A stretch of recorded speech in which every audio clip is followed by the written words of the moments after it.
దొరికింది. చాలా ఆశ్చర్యంగా ఉంది. వాళ్ళ కోరసుకి ఆడుకోవడానికి రాలేదేంటి? అవును, వాడు కొంచెం విచిత్రంగా ప్రవర్తిస్తున్నాడు. ఇంతకీ తనకి ఏమైంది?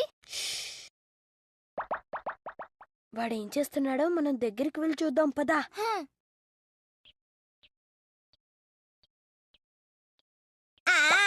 కొరసుకే, నువ్వు మిల్క్ క్యాన్ తో ఏం చేస్తున్నావు? నేనిది తాగుదామని తెచ్చాను. అయితే స్టోర్ రూమ్ లో తాగుదాం అనుకున్నావా? అవును అవును. మిల్క్ అది స్టోర్ రూమ్ లోనా? అక్కడ యానిమల్ ఏదీ లేదు కదా? ఆహా, లేదు లేదు, ఏ యానిమల్ లేదు. పద చూద్దాం. ఆగో. ఆ? అరే, ఇది పిల్లి పిల్ల.